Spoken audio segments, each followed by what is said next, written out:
Party with your host, Dustin Rybka. Hello and welcome to Sex Party. I'm your host, Dustin Rybka.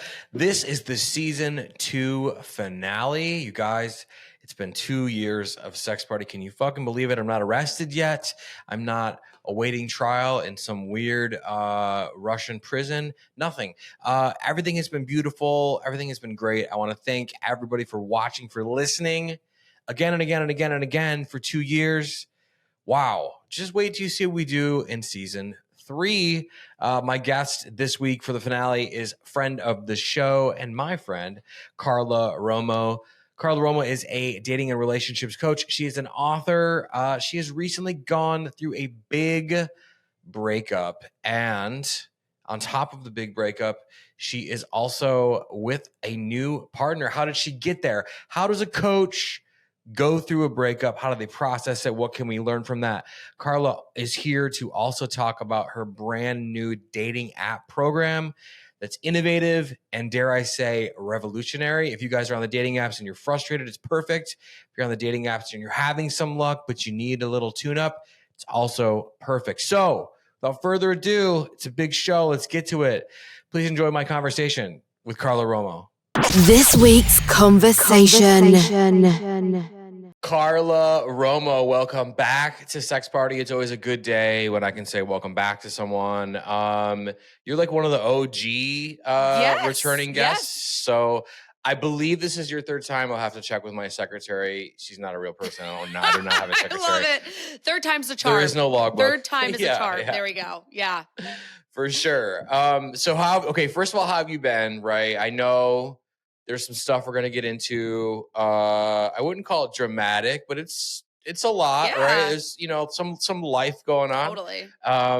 But for the people who maybe, they just got released from jail, or they just crawled out of, the gutter, or maybe they were in rehab, right? They're getting their lives together. Or a zombie apocalypse. I mean, pick whatever. Sure. Yeah, whatever. And they just haven't seen your other 2 episodes. They don't know who you are. They don't know what you do. Can you refresh them, please? Yes. Hello, whoever's coming out of rehab, apocalypse, whatever. Congrats. Congrats. Right. Exactly. I am Carla Romo. I am a dating and relationship coach. I have helped over 850 plus single men and women find success with dating. And that's kind of my jam right there. I am an author, former podcast co-host, and I'm an international speaker. Wow. See, guys, now you know everything there is to know about Carla. Not really, but Goodbye. we'll get to Goodbye. it. I mean, I think the thing that like pops out to me, right, is you are this like really great relationship dating coach. And I think, for you to say like you helped nearly 1,000 people like connect, right? What's that like? Because most people I feel like can't make their own shit work. Like what does it feel like to be somebody who you're like, oh shit, I'm almost 1,000 people. This is crazy. Well, it's really rewarding, first thing. Like I love helping people. And I went into this because I was codependent AF. Like literally, I was in toxic relationships. And it wasn't until 2015, which is so crazy because now I'm like, God, that was a long time ago. I'm going into year 7 of my business, which is just so wild. But in 2015, like I was in a toxic and codependent relationship. It was abusive. And it wasn't the first unhealthy relationship that I had been in. So this isn't like, oh, this was just like out of nowhere. I felt really just like not worthy, not enough. And that was all rooted in low self-esteem. And that's why I was codependent. For those of you who have no idea what codependency is, long story short, it's basically low sense of self, and you lose yourself to other people in their addiction, their mental health, relationships, whatever it might be. And so I ended that relationship. And I always say I like begun the most important relationship that I have now today, which is the relationship with myself. And so from day one, I was like, other people, I was working in Hollywood, and I just was like, I don't like, the industry, I'm burning out. Like, and now that I've gotten to learn boundaries and I love myself and care about myself, this doesn't fit anymore for me. And I thought, other people are going through relationship stuff. Like I want to be able to help them through their journey. And I'm really grateful today that I've been able to help so many people. I mean, I literally now have been in the coaching business long enough around dating and relationships. I have clients who are now married. I have clients who are engaged, who are baby planning. Like I've had clients have babies. Like it's so rewarding to see people really make the most important decision of their entire life, which is who you want to be with and in a partnership, right? Like we don't think about it that way, but it fucking is. Go out there and then thrive. Yeah. I mean, do you get invited to the weddings a lot, or is that not happening? No, I haven't been invited to a wedding. However, I have really strong boundaries around client and coach relationships. So I would be so sweet and kind if somebody invited me to their wedding, but Dustin, I have yet to be invited. Wow. I thought for sure they'd be like, guest of honor kind of thing. Cause I mean, relationships are hard. And if you're someone who's gone through even, like how you described it, right? Like being codependent, going from relationship to relationship, like why do I keep dating the same person? Whatever. And then someone comes along like you, if they get a Carla, and Carla's like, hey, no. Don't do it that way. Do it this way. Let me show you. And then it works out. I mean, I feel like you should be, and plus your name starts with the C. Well, I guess Romo, but you'd be at the top of the list for the guest list. There you go. There you go. Right. Top of the guest list. Yeah. No, I take no offense that I have not been invited. But yeah. Well, I mean, there's still a ways to go. I mean, you're only in year 7. So maybe by year 10, there'll be some invites. Yeah. They'll listen to this and be like, I need to invite her. Yeah. And if they get a divorce, they're coming back to you anyway for help. So, Hopefully, I do coach a lot of people in divorces, but I have not experienced we got married and now we're divorced and full cycle yet. Right. Hopefully it stays on the trajectory of we're still married and working. But if it doesn't, give Carla a call. There we go. Give me a call. I mean, this is interesting because we are in 2024. You and I have talked about intuition. We talked about dating. We talked about following your gut. We talked about all these things. And I just feel like, I mean, I'm not single. I'm in a relationship, so I can't talk too much shit. But I do feel like it is weirder than it was in 2022 right now, and for people in sort of the single. I mean, what's going on? Yeah, so I can actually relate to this in a personal and professional standpoint of being single from 2022 on, right? And I remember when we were recording the second episode, I think I was on. I think we declared it's 3, right? Yeah, And this is the third. I had just ended an engagement and, had seen red flags and, what I believe to be infidelity and, this stuff that came crashing like really big and really strong at the very end that I'd not seen at all in the relationship, like at all. And so at that point I was like, all right, focus on myself, do my own thing, right? Like I'm going to go travel the world. I'm going to do some healing. I bought my first home. I was really invested in just me and focusing on and building myself up to a really stable place of feeling good. And like, I'm not going to let what happened to me, and it was traumatic, but I'm not going to let that stop me from connection and finding a partner who's amazing. And so, in 2023, I was single, and I decided after, doing my little journey around the world, my tour, I just thought, I was like, I'm ready to get back on the apps. I'm ready to do this. And okay, people are going to roll their eyes, so fucking embrace yourself. But I was excited to be on the apps. I was like, this is going to be awesome because I had seen what like my client success has been from the apps and working with them, that the dating method that I had created to help them find relationships that are successful. I was like, cool. I know it works. Like there's no doubt in my mind. I see it all the time. So I was like, cool, I'm just going to apply that to my life. And I did. And that's how I met my boyfriend, was on the dating apps. And so I get it. It's fucking hard being single, and I get what it's like to show up and date and go on dates. I also know what it's like to be played in 2023. I also know what it's like to have a date cancel on you, right? When you're like on your way. I mean, I know what it's like to go on a horrendous date.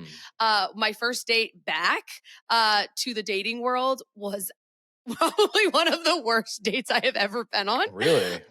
Yes. I got back up and I kept going and I kept going. And if I wouldn't have done that, then I wouldn't have followed like what I practice what I preach and what I've worked with my clients on, I wouldn't have found success. And I'm in like an amazing relationship today. So yes, there's ups and downs to dating and whatnot, but it is 110% possible. Yeah, I mean, well, after that speech, it's more like 130% possible. Like I'm motivated and I don't even need any of this. Fuck yeah.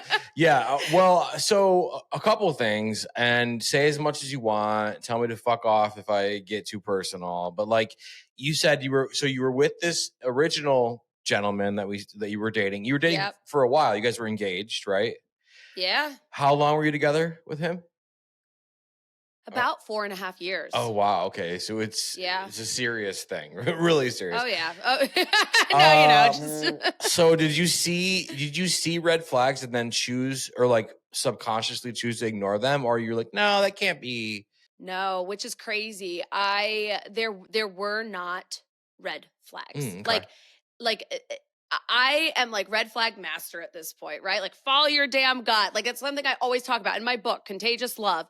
I talk about following your gut and all about like how to do it, how to check in with yourself. And I list out the red flags, right?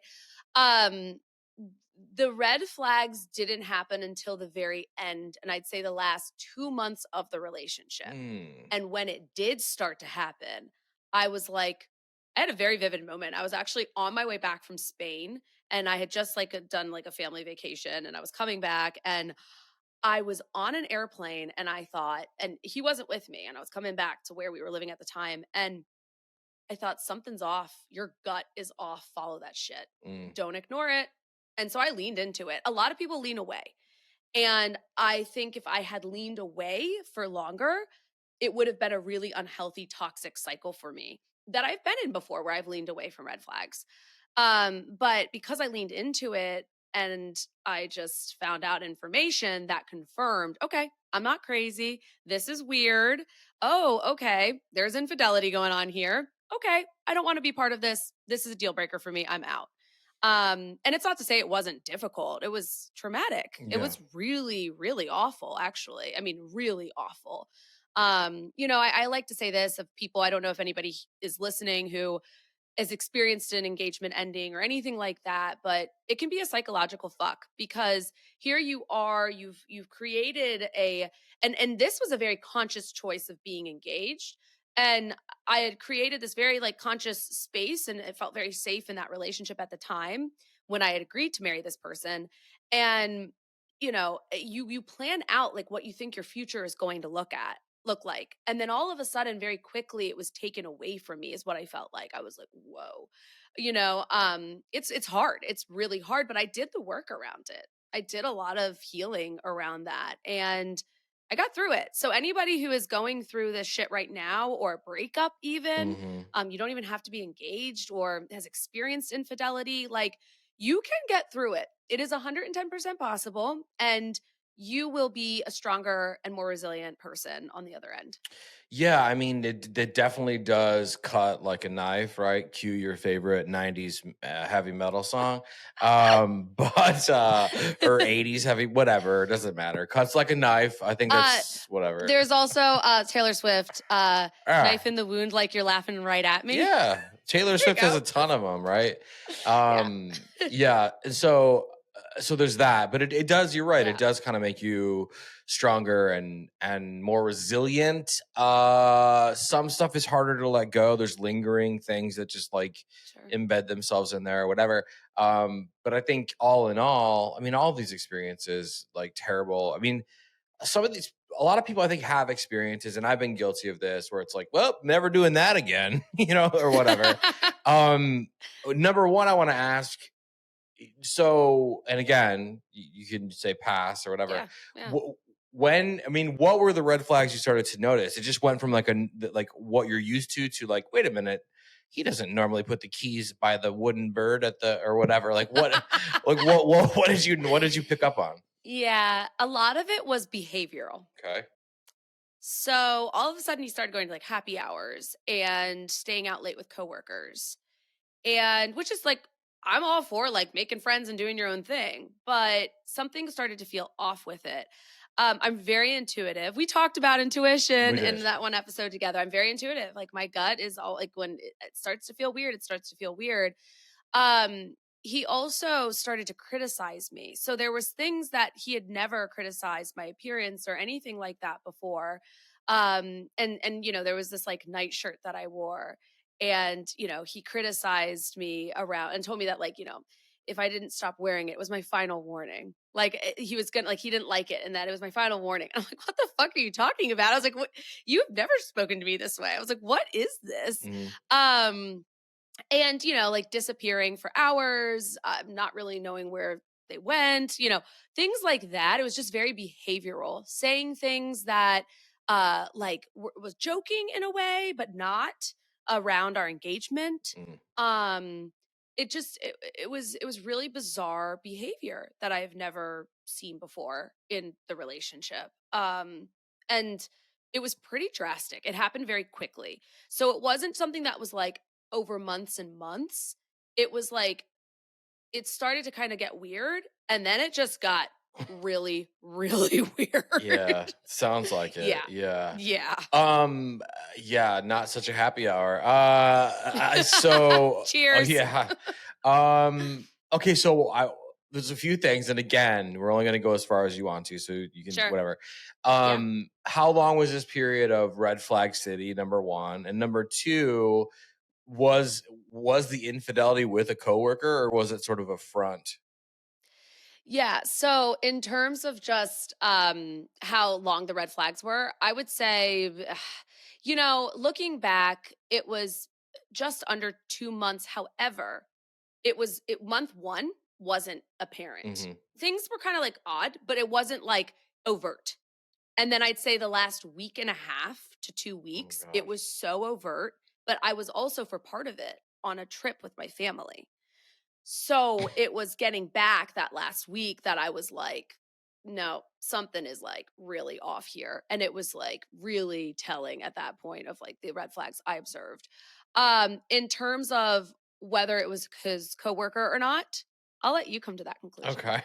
Well, Yep. yeah. I mean, the reason I ask is because when there are those sort of giant leaps that are just different behavioral things. I'm going to the bowling alley with the guys. It's usually someone working at Yeah. the bowling or whatever. But sometimes you can, if it's we'll call them an advanced manipulator, right? They will do things that are like over here, but then use that as cover to do Right. things over here. So, Yeah. yeah. This person wasn't really good at covering. I had the receipts. I mean, it was pretty Okay. it was pretty All right. it was pretty telling what had happened. Yeah. Yeah. Yeah. Okay. Okay. And so, I mean, not that I mean, because we talked briefly after that. Like, I think there was like a cameo or something that you did in an episode. You're like, "Oh my god, guess what happened?" And I was like, "What the fuck?" And so, like, it was right in that range of had just happened. Yeah. And I could obviously tell, and I remember like times where I've been in a relationship that I really was somewhat invested in, or like, I mean, I've Sure. never been engaged or anything like that, but like, Yeah. Yeah. when you think somebody is someone, right, and then they reveal Yeah. themselves to be the fucking Scooby-Doo monster, whatever, that sucks. You know what I mean? And so there is a level of like, you almost feel like the heat of like a bomb blowing you back. If I Yeah. had to really kind of put it in a That's poetic I like sense, that. yeah. Or my friend said he detonated it, Mhm. so Yeah, take your totally. pick, yeah. But you can feel that sort of like that warmth on your chest for like for a Yes. couple weeks Ooh. sometimes, right? It for a very long time, Yeah. weeks. Yeah, Mhm. I mean it burned really bad. Yeah, I mean it was such a bizarre unexpected thing, and you know, I had always told myself I would never abandon myself. Mhm. So, I wasn't never going to abandon myself ever again for a relationship, which I used to do. And I have to say, as shitty and terrible and traumatic really that I went through, I never abandoned myself. So I actually feel really good and proud about me. I never lost my sense of self love or worth or anything like that to the situation. Yeah. Now, of course, I felt like shit and Yeah. I was questioning, the immediate thoughts after something like that, like, will I ever find somebody who will never act this way again? Or, how do I trust Yeah. anybody on this planet? But that's why you go to therapy and work through the trauma. Yeah, I mean, there's always what I like to call the freak out phase, which is like from 2 to 18 weeks, and depending on the person and the weather at the time, right? Depend like if it's winter, if it's Yep. summer, if it's spring. Yep. I've had those moments where you just have to go out every night and you just stop eating. Like that was my thing. I just had to be somewhere every night, or else I was alone with this sort of like silence goblin that I didn't want to put up with. So I'd be at the casino, which I don't gamble. And so like, but I'm there and I'm like, yeah, another vodka soda. And then whatever, you drop 20 pounds. That's the freak out phase, right? And people can act anywhere from, low to moderate to, oh shit, like how did he wind up in prison or whatever, right? Right. And a lot of times, like for me, and I can only speak for me, the next morning I would get this call like, so how you left with Becky? And I'm like, who the fuck is Becky? Like that was sort of my freak out phase for like 2 months, and then you kind of pull out of it. So did you have a freak out phase? Did you do anything fun and silly? So, okay, I am not a perfect human being. Of course However, not. Yeah. I am a very proactive, get shit done type of person. So I was like, I'm not going to sit here and let my life just kind of like pass me by. I mean, I had my mourning, like in the sense of grief, and I was going through the grief, right? But I was like, I'm going to go live in Mexico City. Of course you did. So I went and lived in Mexico City, and it was great. I got to work out of Mexico City because I'm remote with my clients. So still kept my same client schedule. It's only an hour difference from the East Coast of the US. And so it was awesome, but I would say it was a very like, and I've done so much like work on myself that I said, it was the way I described it is I said, it's not that it takes away the pain. There's no less pain because I've done work on myself. What it does is it gives me a river to go down. Whereas before it was like I was sitting in this like murky pond with all this pain and didn't know what to do with it. At least like I could now go down a river and streamline this pain into like a direction. And so that's really what I did. I just directionally was like, all right, like I've been through heartbreak. I've not on this level ever before, but I've been through heartbreak and shit like this. So what do you need to do? What's worked in the past? How do we get you to move forward so you're not just sitting back and doing nothing? Right. And that's really how I did it. So your freak out phase was Mexico City. Well done, Carla. Well fucking done. Of course it was. Thank you. Yeah. You're probably halfway through your next book and like whatever, but that's great. We love that because that people can look up to that. Try to top that one, guys. I went to the casino. Carla went to Mexico City. That's fucking awesome. So did you share that you had been that there was a breakup like with your clients, and did they benefit from the place you were at? Because I feel like you would also take that passion and just like put it right into your work and be like, you know what, like right. Yeah. Right. So what I actually did at the time, I was a co-host of the podcast, The Love Fix. And if you are interested, there's still tons of, we did it for 3 years. So there's tons of recordings out there still on any platform you want to listen. And we did our January, well, it was our New Year's special. So it was the 2023 New Year's special. So I think it either aired the very end of December, like the 31st or something, whatever that Friday was. And it had been months at that point that I was ready to talk about it because I really believe that I want to get into a place that I have clarity to be able to share my message and like where I'm at. So when I was going through the thick of it, I was like, this is going to come out sloppy and not make sense, right? Because it doesn't make sense to me. I needed to do my own healing and take a step back. But once I got to that point, I was like, I want to share with people like what I went through. So I actually shared my story. And I had so many clients reaching out, emailing me, telling me, thank you for sharing it. And you've helped me so much. And it was a really beautiful moment to see, my own clients seeing that, Carla's a human being, she's not a robot behind the camera and telling, giving me relationship and dating advice. Right. But that we have our own human experiences. And this is always what I've stressed in my coaching practice is that it's not about like the perfect relationship and fairy tale ending. It's about loving yourself and having that relationship with yourself first, because the most important relationship you're ever going to have is the relationship with yourself. And if you can bring that to other relationships, you've got it all together, right? Like in this, I mean, nobody has it 100% all together, but you've got it all together in the sense that you're bringing your whole self and that you can contribute to a relationship in a healthy way. And so shit happens in life, like people do things that you have no control over, and people that you thought you trusted and that, didn't have any red flags or anything like that in the beginning, that they can change. People change, relationships change, and it can be something completely out of your control. But ultimately, you have to decide on how you show up to life and how you show up to your relationship.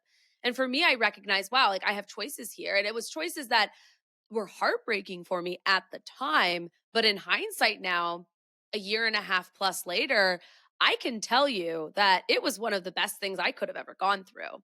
It doesn't mean I enjoy it and I wish it upon myself or anybody else. But what I was able to do from that and take from that, I feel so good about myself.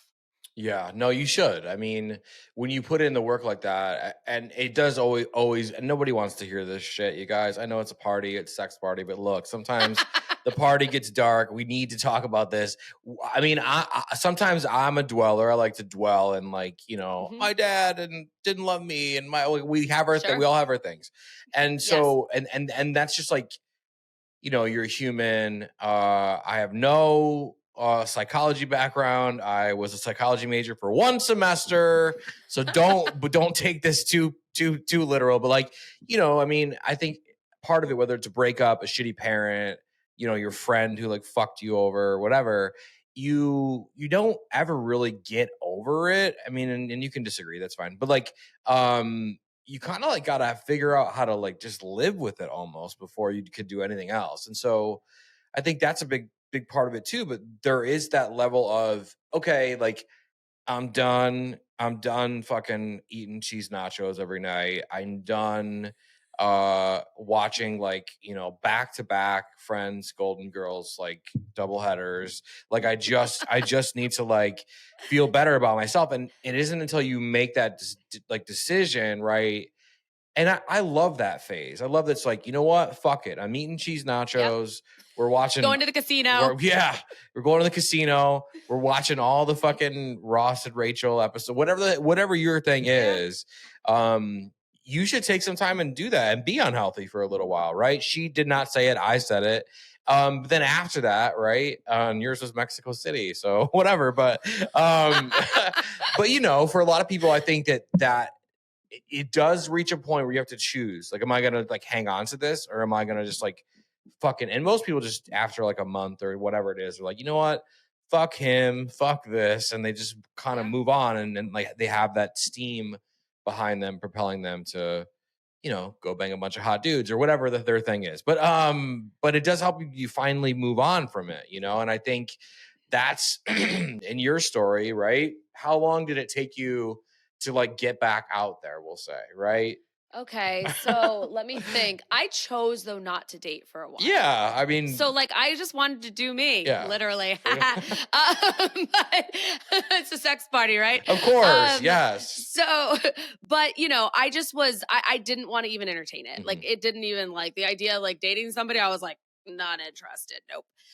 So I knew that about myself, and I'm no longer codependent. So, well, I always say once a codependent, always a codependent. I actively work out to not be codependent. Right. So I keep up with my daily things that get me out of codependency.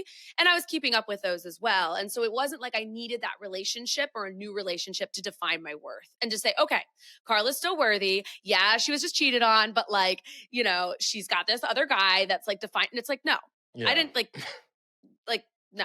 So, I would say, God, I don't know how long exactly it was. Hold on. Do you want me to count? Well, you could give a ballpark, right? Because now I have sex follow-up questions about the breakup and the after breakup. So, okay. So I would say it was about 6 months. 6 months before I got back. Then I got back up on the apps. Okay. Again, and started dating. Yeah. So I gave myself some time, just to kind of hang out.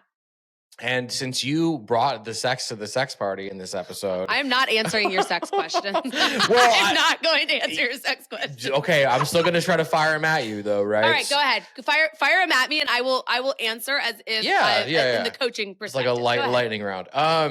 Did you find yourself like when you were single? You're in Mexico City. I mean, there had to be some nights where you're like, God damn it, I don't want a relationship, but what if I could just find a nice Latin guy to have dinner with, and like, you know what I mean? Like, did you have that? I mean, you're a human being, right? Like, so of course I'm a human being. Mhm. Yeah. You know what? I'll say this is that when you're going through something like that, sometimes you just don't feel as inclined to have certain types of connections. Yeah. I won't, and then in certain areas you feel more inclined just to have casual sex or to casually date or whatever that might look like. So I'm not going to necessarily answer and go into detail about myself, but I will say You're the best. that right, like everybody is different when you're going through something like that. Some people feel like, fuck it, I'm just going to go hook up with a bunch of people and get it out of my system. Other people are like, there's dabble here and there. And some people are like, I can't even touch anything. Right. Yeah. So I think it really just depends per person. Yeah, and I'll be the first to say, as the host of Sex Party, like when you really care about somebody and it ends traumatically, which what is not traumatic when something's ending, when it ends traumatically, for me personally, like there's like a really long, painful, drawn out process. I would say like at least like, oh God, at least like a month or two for me, where I'm just like, no, leave, don't touch me. Like I'm not interested in hooking up with anybody. And then maybe down the line when I feel a little bit better, then it's like, great, let's hook up with everyone. But for a while, especially in the beginning, there is that vulnerability. You just feel like pain, right? You're like, I might be going to the casino, doesn't mean I'm gonna go home with Becky, although apparently I did. So okay. So 6 months. What was the first date like? I want to hear this story. Where were you? Were you back home when you went on the first date? Yeah. Okay. So, I was no longer in Mexico. So I have a process that I am very like particular about when it comes to vetting people to going on dates with through the apps. I use it for my clients. I used it for myself and it worked. It was actually really great. And so basically, when I used that process on this person, everything checked out. So here's the thing. You can still go through certain processes. Like just because, right? Like you do X, Y, and Z doesn't mean anything is foolproof. I'm so excited for this. So I go on this date and everything seems to be cool. Okay. We're like chatting, and all of a sudden he starts to tell me a little bit more about he's really into like, mental health stuff. And I'm sorry, this is fucking terrible. He's into like mental health stuff. And that he had gone through, I think it was 10 different therapists within like a year. And I was like, okay. So look, I always say like, you got to like find the right therapist, but like 10 is a lot to like cycle through. I appreciate the effort that this person was really trying to find a therapist that was good. But then he proceeded to tell me that in high school, not sure why we're talking about high school, we are in our 30s, that he got arrested for throwing a dumbbell in somebody's face, breaking their jaw. So what do you do at this point? You're on this date. Are you at a restaurant? Where's the? Yeah, we're at a restaurant. Oh. So at this point, I'm like, I'm like really like listening to, because the idea is that we were going to go get like appetizers. Sure. So like, it wasn't supposed to be like a commitment to like, a dinner. But we went to a restaurant and then ended up like buying, like ordering like more food or whatever. So it was supposed to be like more of like a quicker thing. But at this point, I'm just sitting there like, well, I'm like red flag city, right? And I don't feel unsafe. Like, I don't feel like he's going to come after me or anything. Like I feel I'm like, I'm in public, like whatever. But yeah, he just was telling me some really bizarre information and stories. And then he started telling me all about his dating life and how he had gotten so drunk. He was like in New York City, had gotten so drunk and He had called the girl, FaceTimed the girl that he was dating at the time. And then, she the next day told him that she doesn't want anything to do with him. And I was like, oh, okay. Like, when was this? He's like, 2 months ago. It's like, okay. I was like, you, buddy, like, this is not it. This is, So, anyways, we ended up, leaving shortly after, Sure. and never saw him again. Never saw him again. But it was like one of those dates where it was like almost like a joke. It was everything that I tell my clients not to talk about. Everything I tell my clients, like, these are the red flags. Yeah. It was like a checklist for myself. And I have to say, I actually didn't, because I always tell my clients to go into dates with zero expectations, zero that it's going to go amazing, zero that it's going to like plummet. I was actually totally fine with it. I was like, all right, well, I probably just got through one of the worst dates, hopefully, that I will have ever been on. And I'm going to keep going at this. And so I did. And so I kept getting back on the app. I didn't let his behavior and him being, weird and red flaggy ruin my experience and my wanting and need for connection and a true healthy relationship. Yeah, I mean, happy hour, right? You never know. You never know, like what. Oh my God. Yeah. Well, I mean, there is two ways to look at it. One, where's my mace, right? And two, I'm glad I got that out of the way. You said you never saw him again. Doesn't mean he hasn't seen you. He could be in the bushes, right? Yeah. But yeah, well, I mean, you are a positive person, so that makes so much sense. Like I'm getting this shit out of the way right from the. I mean, for a moment, didn't you say, "Oh my God, is this what it's like out here?" So I did call my best friend and go, I think I just went on I was kind of in like, huh? I was like, I think I just went on a really bad date.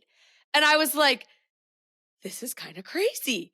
And she was like, he is crazy. That is insane, but keep going. And I was like, yeah. I'm going to keep going. Sure. I'm going to keep going. So, I had the support of one of my best girlfriends, chatting with me and supporting me to like, keep going. Don't just stop here. It's all good. But yeah, I mean, there was a moment where I was like, the fuck? But I mean, it would be weird if I was like, that's normal. I'm going to keep going. Right. Like, but it didn't stop me. I didn't ever feel like, oh, I have to delete the apps or what am I doing? Or my clients just have really good luck and I have bad luck. No, like I really leaned on the fact that like I have helped people get it married from the apps, Right. obviously Yeah. date first, relationship, then married. But like I was like, I know this works. So I'm not just sitting here like making it up. Right. Yeah. I mean, I think the important thing again is that you're gonna have bad dates no matter what. And 100%. That's part of dating. yeah, and you can make them memorable and fun, and you can come on a podcast and talk about it and whatever. Okay, what were your weapons of choice? What dating apps are we using? Are you going like Bumble? Okay, hold on, don't tell me. You definitely seem like a Hinge woman, right? You seem like you seem like a Hinge girl, right?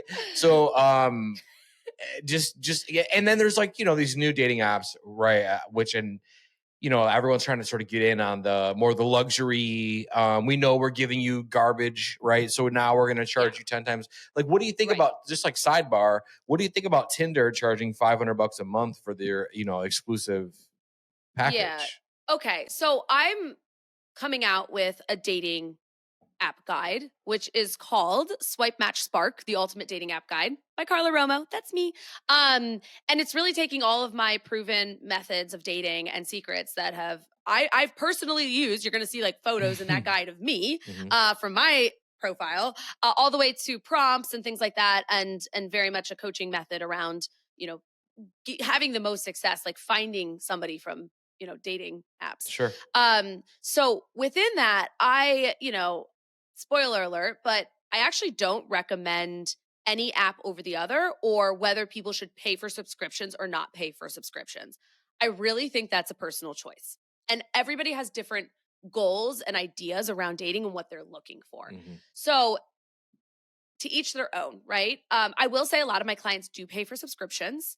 And, subscriptions can make things easier, but I'm going to just be completely honest with you. I didn't pay for a subscription at all. So I did the apps without a subscription, got dates, and got a relationship. Yeah, right? but So, you're Mexico City coach Carla Romo. So what? Come on. yeah, but it's not, but I'm also coaching people who aren't me, right? Mhm. And who are having success Sure. with dating apps. So, it's really about how you make the apps work for you. Don't work around the apps. I cannot stress that enough. The number one thing that people hit on and find failure, and they're like, I'm deleting the apps, it's over. It's because you're trying to keep up with the apps. It's over. Back to your casino, right? It's like sitting at a slot machine. It is. And you just keep like losing and losing, but you keep going back for more and you keep going back for more, right? Yeah. It's like, okay, if you have $20, how are you going to spend it at the casino? Let's think about this. You could lose it all. Like you could have zero luck, but where are you going to put the $20? And how are you going to spend it, right? And so that's really, my approach with dating apps is like, you got to make this shit work for you. Right. And you got to do a little work around that. Like, what are you looking for? What do you want? What have you attracted in the past? Those types of questions. And that's in my dating app guide. But, those types of questions are so important to get clear on because now you have direction, right? It's like the Google Maps of dating is being able to lay out like, where am I going? What am I looking for? All of those things. So, whether you want to pay for them, great, whatever. But apps at the end of the day are a slot machine. Make them work for you. Love that. Love that. Yeah. I mean, there was a brief moment in history when I paid for like a month or two of Bumble's like premium. Yeah, I mean, it wasn't not what I expected. It started hot and heavy, and then it dwindled down into Ice Age territory. They used to have like you could pay $250 and you'd have like a lifetime thing, which I thought was cool. But then they're like doing these things where it's like it really doesn't matter, at least from a male standpoint. It doesn't really matter unless you're at the front of the line. So you may have the ability to look and see who's liked you and whatever. But if you really want it, you got to pay the $5 for the token to like get ahead for 15 minutes or whatever. And so at that point I was like, and I've notoriously like shit on dating apps and like talk shit about dating apps. But at the end of the day, I just don't know how to work them, to be real. Like I just don't. Fair. And whatever, and most people don't. Yeah. And I could get good at it, but like, I don't really want to. And now I'm in a relationship. I don't need to. You got your girlfriend now. Yeah. Well, the thing is that I will just be completely honest. Most people don't even know how to use them. Why would you? Yeah. Nobody is sitting there trying. I mean, I guess except for me, if you work in this industry, trying to, find ways to optimize dating apps and use them the best way and most effective way. Right. What I find a lot of times, it's like I coach people who are engineers and they're very logical thinkers. And they're like, oh, there's a whole system and a math and whatever. And I actually think that can get people caught up too. So yeah, it can get people too much in like okay, here are the rules and here are the whatever. And it's like, you're still trying to work like with the apps instead of saying, no, like, how do I make this shit my own? How do I go about it and write the rules for myself and have success on dating apps? Yeah, I mean, you can play the numbers game card all you want, but the one thing that'll ruin the numbers game is human emotion. And that's all dating apps are, right? Is human emotion. I mean, I've said this a trillion times and I won't spend a bunch of time on it, but 2019, it was great to like hook up with people from dating apps, right? Doesn't seem to be the thing anymore, right? In 2024, geez. I mean, the last time I used one was in 22 and I was like, oh my God, everyone on here wants to get married. Like, where's the people that jumped out of their relationship during COVID that are just horny, right? I couldn't find those people. Right. I'm like, maybe I'm on the wrong app. Is there a different app, or whatever? Because I had taken some time off from the dating world too.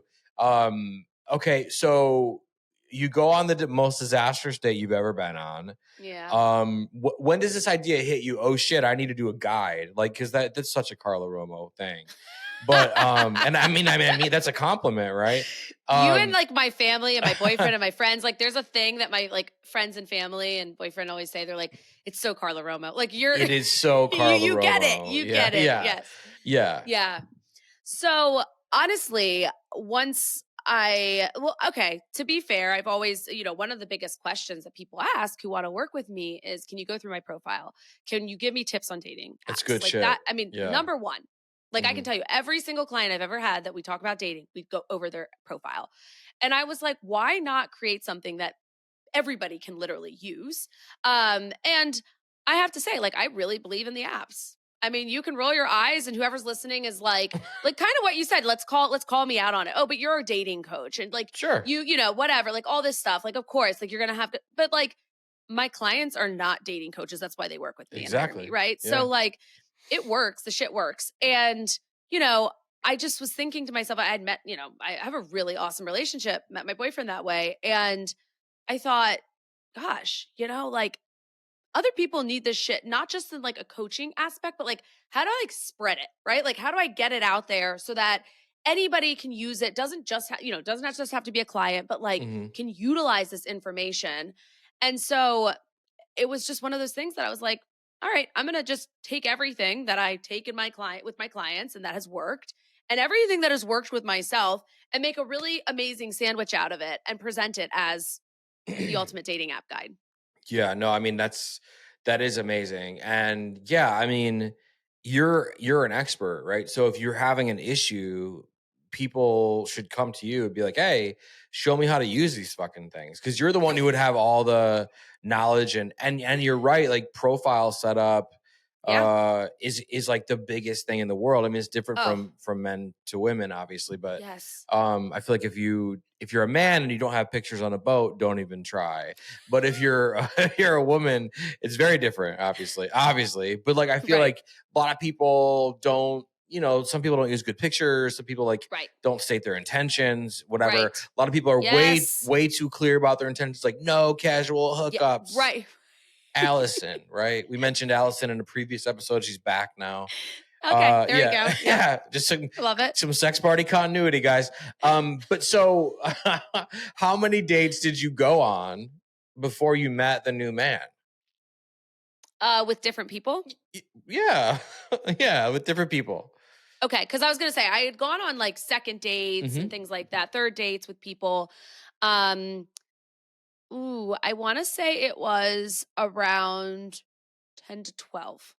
Okay, Yep. a healthy amount of dates. Yeah. Yeah, Yeah. And then, like I said, some of these people were dates 2 and, you know, 3. sure. So I was like really out there dating. And yeah. And then I met my boyfriend. So it's, you know, and a lot of people will be like, what the hell? Like, that's so quick. Like, how did you, you know, oh, like you went, you know, whatever. But my thing is that, you know, that's a good amount of dates to go on, I Hmm. think personally. And Yeah. I was doing it in a very methodical way. So I wasn't bullshitting. Like, I wasn't just going out like it's a numbers game. Like, I just, you know, I need to go out with everyone. It's like, no, I was very particular with the type of people I was going out with and vetting and had a way. And it's all in the, you know, guide of, okay, this person says this type of thing in their prompt. This is what I'm looking for. Okay, great. We're good. Um, so yeah, but like, you know, my clients, it varies. Sometimes people only go on a couple dates, and sometimes people, you know, are dating at it, you know, dating for months at a time before Sure. they meet somebody from the app. So it's really also about what your schedule is and what your cadence is. You know, how many dates do you Hmm. want to go on a week without burning out and without still, you know, with having hobbies and a life still and not making your whole personality around dating. So is this guide for people, is it for people who maybe just want to date a ton of people and have fun, as well as people that want to find a partner, or is it more for people that want to find a partner? Yeah. So this is more for people who want to find a partner in a relationship, Okay. right? We're optimizing your profile, optimizing your prompts, your pictures, how to even communicate prompts to be able to share with other people of Hmm. like, hey, like in your messages, right? How to move dates along. There's even a bonus that we bring you into first date and how to move forward with the first date from the apps and be on the first date, things to talk about, not talk about, all the red flags, green flags as well with the Hmm. dating apps. And then really also mapping out like who your ideal partner is so that you know before you even get into the app stuff, like what you're going after. So it's a very like start to finish and more guide in regards to just it's super comprehensive. Where do you suggest for a first date? Is it drinks? Is it coffee? Is it dinner? Is it appetizers? Your appetizer thing sort of backfired with the barbell, but you know, whatever. But that, like, when you said appetizers, I'm like, wait a minute. What an ingenious way to have food and not commit to a full blown. Yes. I mean, Yep. what a hack! Yep. I would Yes. never have thought I'm just gonna get the pretzel bites. You get the, you know what I mean? Like that's, but Yes. for Yes. real, yeah. Right. So I always suggest with dating apps, keep it light. something you can exit from. Look, if you want to go to dinner, and sometimes I have clients meet people on apps and they're just like, I just want to go to dinner with somebody. I'm single. It'll be fun. Sure. I'm like, go for it. Yeah. Why not? Like, there's no like right or wrong here. But what I would suggest for the overall is something simple. You do coffee, you grab dessert, you grab something and go for a walk.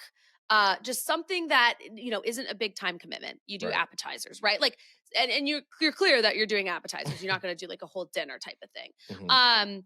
But I don't know. My boyfriend and I went and got burgers on our first date. Okay. And, that could be considered dinner, right? But, it's a quick kind of thing that you do. It's not like a whole course meal and you're seated and like all this stuff. And we actually like sat at a bar and ate our burgers. So, I don't think there's like a right or wrong way to do it. But I will say, like, you don't commit to anything like a formal date unless that's your second date. Yeah, I've always been, and this isn't just like me being a dick, but this is like being, I mean, I've been on first dates and they've always been dinner and whatever, but like usually by the time, now I just got to say it, but usually by the time I'm going on a first date, I've already slept with the person. I already know. Okay. I already know. You're the reverse. Yeah. You're like slept with them, then date. Yeah, for sure. And so it always is dinner because I am comfortable at that point or whatever. But I never, if someone asks me, and they shouldn't ask me anything, but I'm like, don't do dinner because I feel like dinner is so personal, right? You have to make sure there's nothing in your teeth. Sure. What if you wear the wrong color and you get sauce? You don't know what kind of sauces they have. Right. Whatever, right? It's a lot. And if you're nervous, which most people are on a first date, what is worse than eating? Like what, right. and if the person's like, I picked this rib place, or what sushi. Yeah. You see, stick the whole sushi thing in your mouth and just chewing in silence. Yeah. So there's that. And I, again, appetizers, ingenious. But I just think that dinner is it's so intimate. I feel like that's the second or third date. I mean, yeah. And, like I said, some people are okay with it. I had gone on a dinner date. Well, obviously with my boyfriend, it was burgers, but it was a more informal dinner date. Sure. But I had gone on a dinner date with somebody and it was fine. It was fine. Like, yeah, it was fine. It was fine.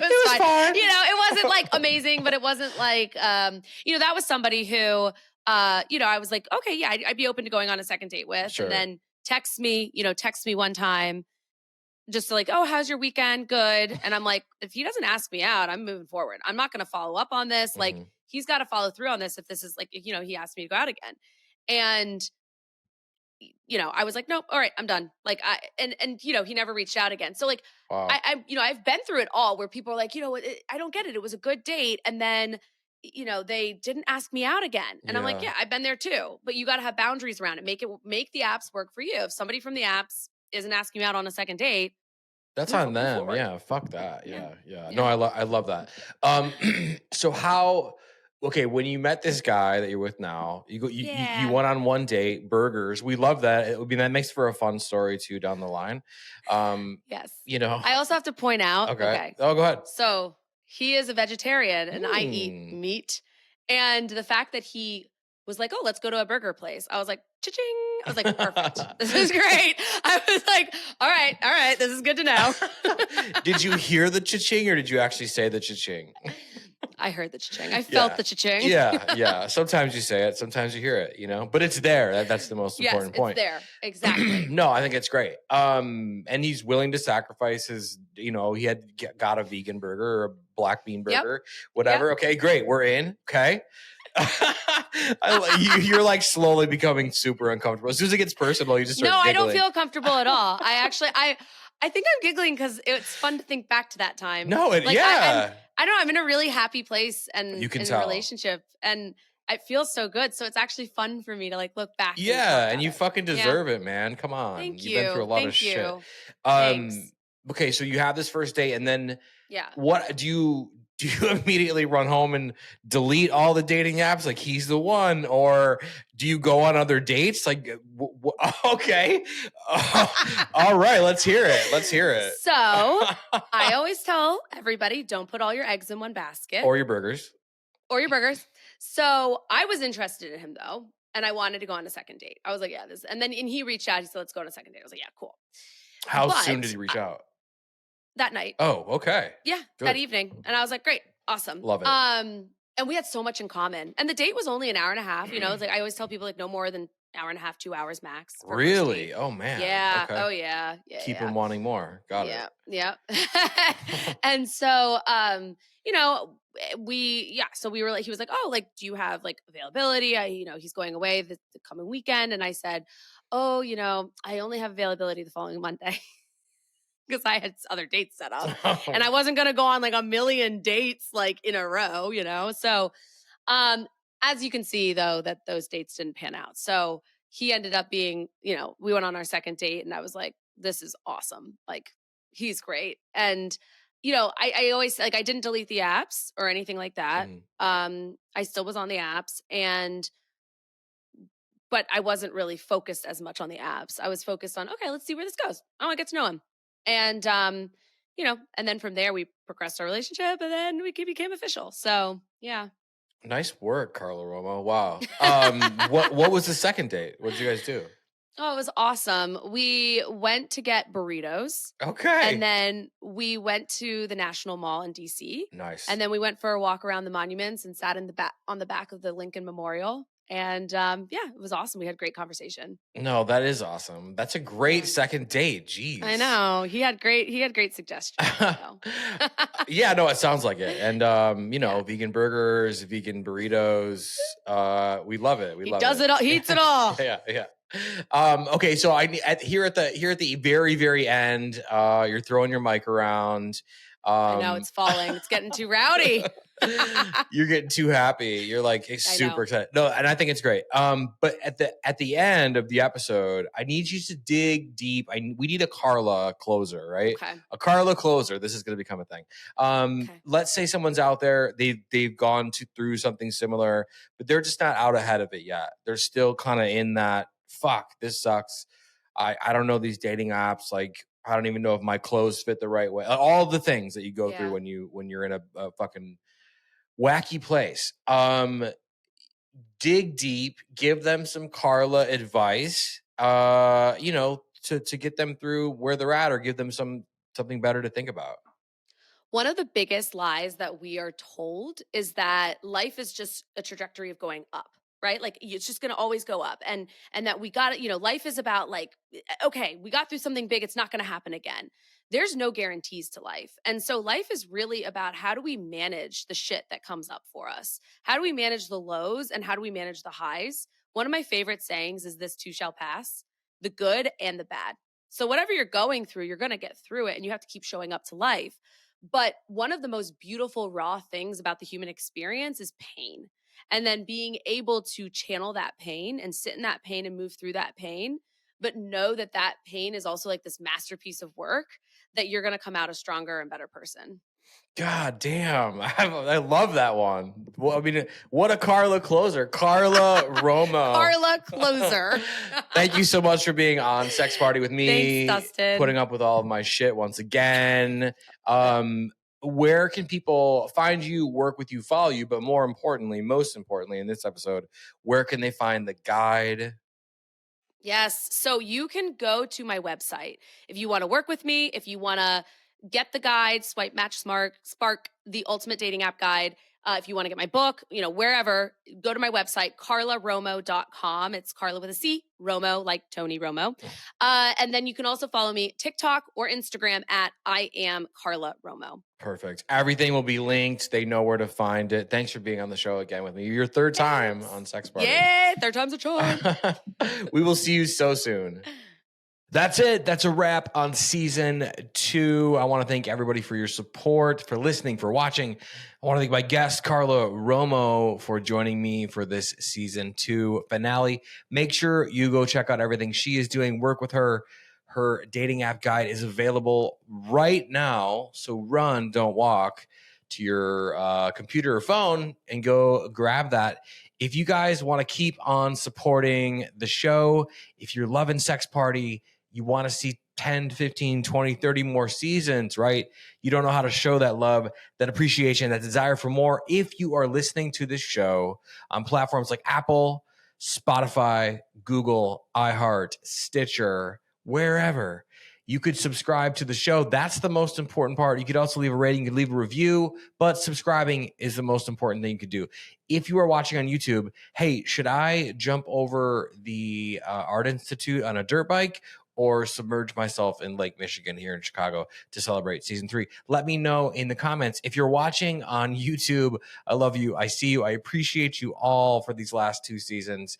If you're watching on YouTube, you could subscribe to the channel. That's the most important.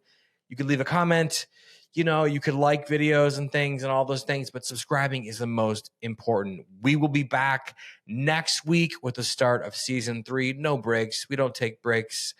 You guys can reach out to me in the DMs on Instagram. And as always, I will see you right back here next week.